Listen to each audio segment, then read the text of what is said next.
So students, आज हमारा जो टॉपिक है वो बड़ा ही सिंपल है। सबसे पहले तो हम एक इक्वेशन ड्राइव करेंगे v equals to f lambda, और फिर हम वर्ड प्रॉब्लम सॉल्व करेंगे जिसमें हम दो फॉर्मूले यूज करेंगे। एक f equals to 1 upon capital T, that means frequency is the reciprocal of time period, और दूसरा formula v equals to f lambda, that is wave velocity is equals to frequency multiply by wave length. तो आइए पहले derivation देखते हैं। हमारी जो derivation है v equals to f lambda, उसमें हम ये बात करते हैं कि जब हम वन पीरियड की बात करते हैं तो जो वेव गुजरती है उसके डिस्टेंस को हम वन वेवलेंथ कहते हैं। कहने का मतलब ये हुआ कि हमारा टाइम पीरियड अगर कैपिटल T होगा तो हमारा जो डिस्टेंस ट्रेवल होगा वो लैम्डा के बराबर होगा।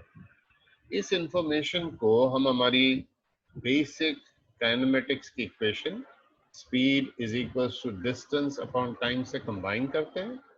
स्पीड की जगह हम v को पुट करते हैं और डिस्टेंस की जगह वेवलेंथ को, और टाइम की जगह हम लोग टाइम पीरियड पुट करते हैं। और उसके बाद आप देख सकते हैं कि जो लैम्डा अपॉन टी था उसको सर ने अलग से, यहाँ देखिए ये था लैम्डा अपॉन टी, सर ने इसको अलग से लिखा लैम्डा इंटू 1 अपॉन टी, क्योंकि जो 1 अपॉन टी है उसे हम फ्रीक्वेंसी कहते हैं। तो हम ये कर सकते हैं कि v equals to lambda into 1 upon t में v as it is, lambda as it is, और 1 अपॉन टी की जगह हम लिख लेते हैं f। तो इससे हमारा फॉर्मूला बनता है v is equals to f lambda, जिसको अगर हम मुकम्मल पढ़ें तो हम कह सकते हैं speed of the wave is equals to wavelength multiplied by frequency. इस इक्वेशन को हम वेव इक्वेशन भी कहते हैं। ठीक है जी, माहम आ चुकी हैं इंक्लूडिंग माहम। आप पूरी डेरिवेशन देख लें, कोई पॉइंट क्लियर ना हो तो मुझे माइक खोल के पूछ लें या चैट बॉक्स में पूछ लें। अगर पूरी समझ में आ जाए तो लिख लें डन।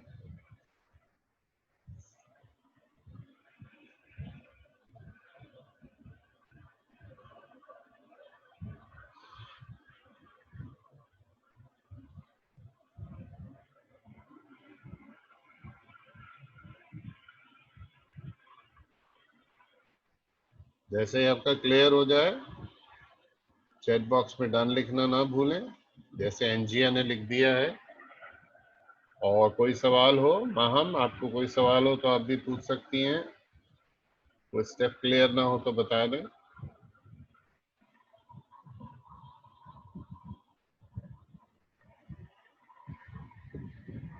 ओके, माहम ने भी डन कह दिया। बाकी तीन लड़के, नहीं रुमैसा, रुमैसा को भी लड़का कह दिया। रुमैसा भी डन हो गई। Raed and Wasiq, what do you say? Wasiq ने भी कह दिया, रायद ने भी कह दिया। Very good. अब हम ये करते हैं कि बहुत ही सिंपल सी इक्वेशन है v equals to f lambda, इसको हम एक खास तरीके से लिखते हैं। देखिए, हमने एक ट्राइंगल बनाया, उसमें हमने ऊपर v लिख दिया, नीचे f लिखा और बराबर में लैम्डा लिखा। अब ये फार्मूला याद करने का आसान सा तरीका है, v is equals to f lambda, लेकिन अगर f निकालना हो तो f is equals to v upon lambda, और अगर हमें लैम्डा निकालना हो तो v अपॉन f। मैं फिर से रिपीट करता हूँ, अगर v निकालना है तो सिंपल f लैम्डा, f निकालना हो तो v अपॉन लैम्डा, लैम्डा निकालना हो तो v अपॉन f। सही है? अगर समझ में आ गया है तो ओके लिखिए चैट बॉक्स में।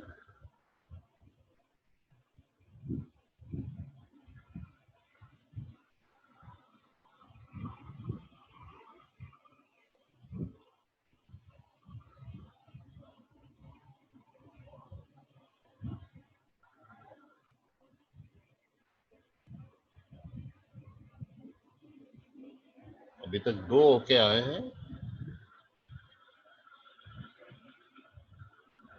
Rumaisa, Raed and Wasay. Rumaisa okay, very good. Wasay, Raed, ठीक है जी। अब थोड़ा और आगे बढ़ते हैं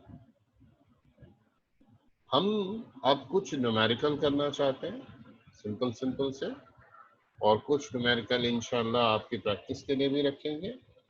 तो मैंने इसकी हेडिंग बनाई है word problems based on v equals to f lambda या f is equals to 1 upon capital T।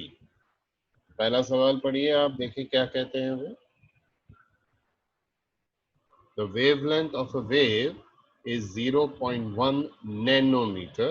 ये n जो छोटा सा लिखा है इसे हम नैनोमीटर कहते हैं। Its speed is 3 multiplied by 10 power 8 meters per second। ठीक है जी। What is the frequency of the wave? तो सबसे पहली जो हमारी इंफॉर्मेशन थी वेवलेंथ, वो हमने लिख दी, lambda is equals to 0.1 nanometre. और आप सबको याद है नैनो का मतलब होता है 10 पावर -9। स्पीड हमें दी हुई है, ये याद होगा आपको कि ये स्पीड इलेक्ट्रोमैग्नेटिक वेव्स की होती है 3 इंटू 10 पावर 8 मीटर्स पर सेकेंड। और हम निकालना चाहते हैं फ्रीक्वेंसी। वही हमने किया कि f lambda equal to v था, तो हमने बताया था कि एफ का फॉर्मूला वी अपॉन लैम्डा होगा। सबसे पहले हमने वी की वैल्यू लगाई और फिर लैम्डा की वैल्यू लगाई। तो इसमें से जो हमारे 10 रेज टू पावर्स हैं उनको डिफरेंट हमने सेपरेट कर दिया और 3 को 0.1 से डिवाइड किया तो हमारे पास 30 आया। 8 प्लस 9 करने से 17 बन गया। हमें पता है कि साइंटिफिक नोटेशन में डेसिमल फर्स्ट पोजीशन के बाद होना चाहिए। हमने डेसिमल को यहाँ मूव किया तो हमारे पास जो फाइनल जवाब बना, जब हम इसको इस तरह मूव करते हैं तो हमें +1 मिलता है। तो हमारा जो फाइनल जवाब बना वो बना 3.0 इंटू 10 पावर 18 हर्ट्ज। समझ आ गया है तो आप चैट बॉक्स में यस लिखिए।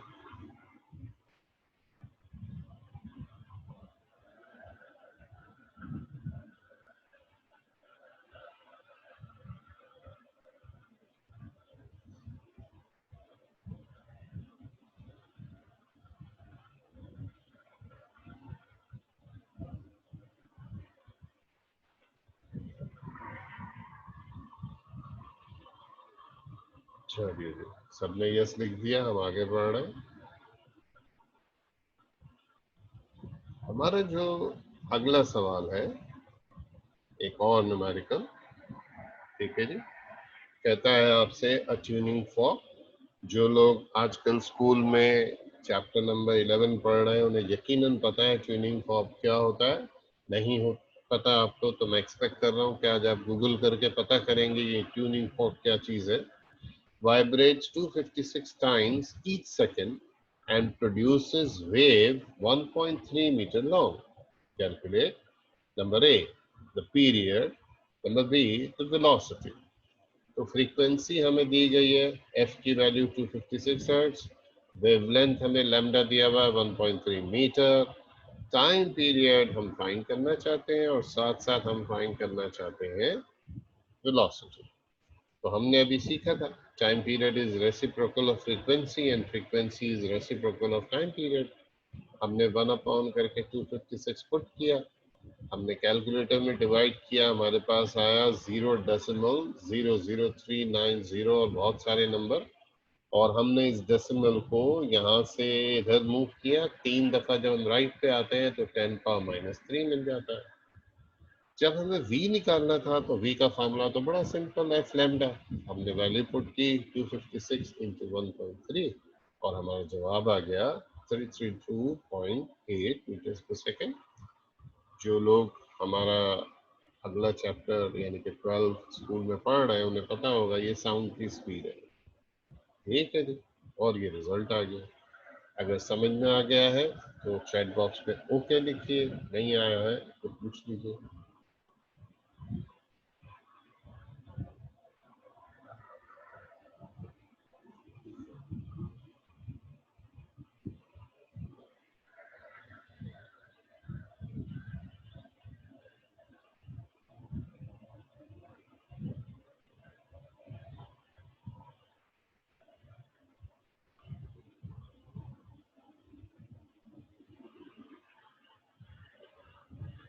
शायद भाई अभी तक आपने नहीं लिखा, पूछना है कुछ?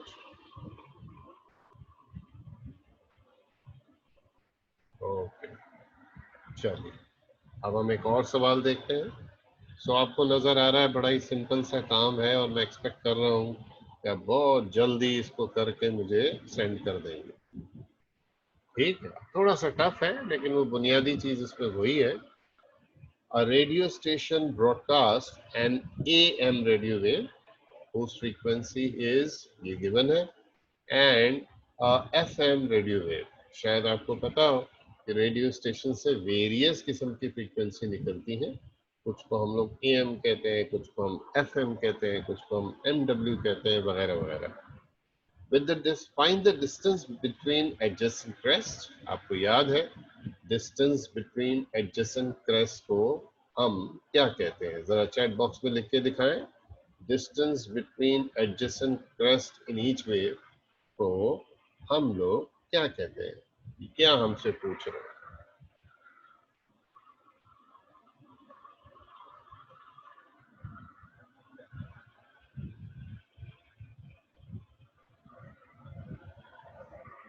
डिस्टेंस बिटवीन एडजेसेंट क्रेस्ट हम अपने किसी लेक्चर में पढ़ चुके हैं। आप में से किसी को याद आए तो बताएं। इसे क्या कहते हैं? वेरी गुड, एंजिया was the first to answer. It is called. और भी कोई बता सकता है? क्योंकि एनजीए बहुत स्मार्ट हो गई है, वो प्राइवेट में लिखती है ताकि आप सब पढ़ ना सके। Very good. चैट जब भी करें सवाल जवाब के तो उसको प्राइवेट में रखें, अच्छा रहता है। कोई और? Maham, what do you think? Distance between adjacent crest को क्या कहते हैं? एनजीए has got the correct answer. What about you four people?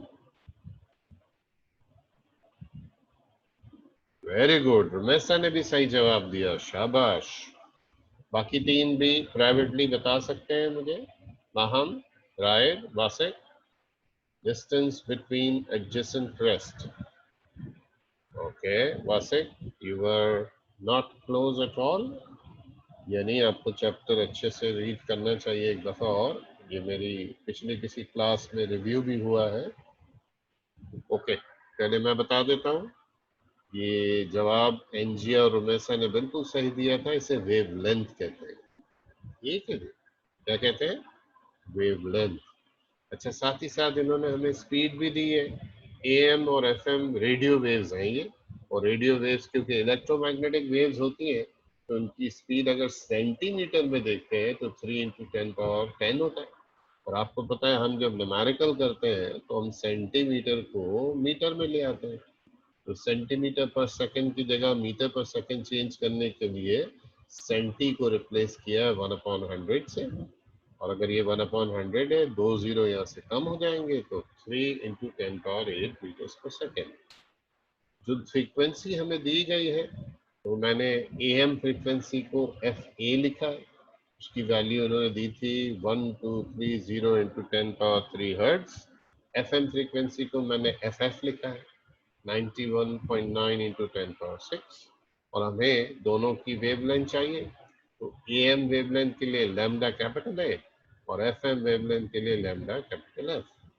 फिर वही फार्मूला, एफ लैम्डा अगर वी है तो हमें पता है फार्मूले को लैम्डा की शक्ल में लाएंगे तो वी अपॉन एफ हो जाएगा। अगर हम लैम्डा ए निकाल रहे हैं, वी तो वही रहेगा क्योंकि दोनों की स्पीड सेम है। एफ के साथ हमें ए लेना पड़ेगा।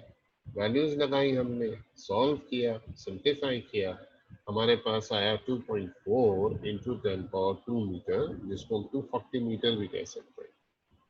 ठीक है, क्लियर हो गया तो चैट बॉक्स में लिखिए ओके।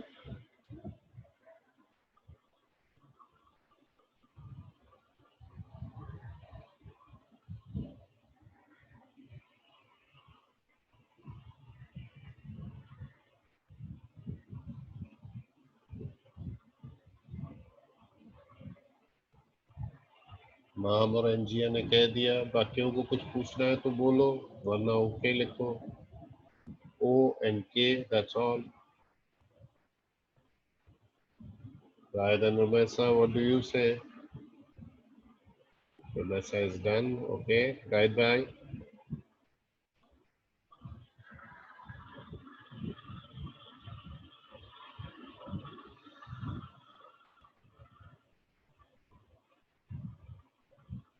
राइट भाई, मैं आगे बढ़ रहा हूँ, आपका इंतजार नहीं कर रहा हूँ। ओके, अब अगर हम इसी तरह से लैम्डा एफ निकालेंगे तो ज्यादा फर्क नहीं होगा। लैम्डा एफ निकालने के लिए हम कहेंगे v अपॉन एफ है, दोनों की वैल्यूज लगा दी हमने, वैसे ही डिवाइड किया और चेंज कर दिया, फिर दोनों के रिजल्ट्स लिख दिए हमने। हम देख सकते हैं कि एक की वेवलेंथ ऑलमोस्ट 240 मीटर आई है और एक की जो है वो 3.26 मीटर आई है, यानी ए एम वेवलेंथ ज्यादा होती है और एफ एम वेवलेंथ कम होती है। ये भी बड़ा इंटरेस्टिंग सवाल आ रहा है, क्वेश्चन नंबर 4। ठीक है जी, आई एम होपफुल कि आप इसको बहुत एंजॉय करेंगे। A piece of paper completes 50 vibrations in 5 seconds when some waves pass through the surface of water. Find the time period and the frequency of the piece of paper. If the wavelength of wave is 10 centimeter, find the velocity of the waves. Very simple language. Time period निकालने के लिए उन्होंने कहा था कि भाई 50 vibrations के लिए 5 सेकंड लगते हैं, तो हमें तो ये सोचना होता है कि भाई एक वाइब्रेशन के लिए कितने सेकंड लगते हैं। तो हमने 5 सेकंड्स को 50 से डिवाइड किया, यानी ऊपर टाइम लिखा और नीचे नंबर ऑफ वाइब्रेशन लिखा, तो हमें पता चल गया टाइम पीरियड है 0.1 सेकंड। फ्रीक्वेंसी हमें पता है, रेसिप्रोकल ऑफ टाइम पीरियड होता है, 1 अपॉन 0.1 किया, हमारे पास 10 आ गया। वेवलेंथ इन्होंने 10 सेंटीमीटर दिया था, हमने इसको मीटर में चेंज किया, 10 अपॉन 100 किया, 0.1 मीटर आ गया। और इस तरह से जब हमें वेलोसिटी निकालनी पड़ी, very simple, v equals to f lambda 10 into 0.1, और ये हमारा जवाब आया। और हमने रिजल्ट में तीनों जवाब लिखे कि हमारा टाइम पीरियड, हमारा फ्रीक्वेंसी और हमारा वेलोसिटी क्या है। ठीक है, चैट बॉक्स में यस लिखिए अगर समझ में आ गया है।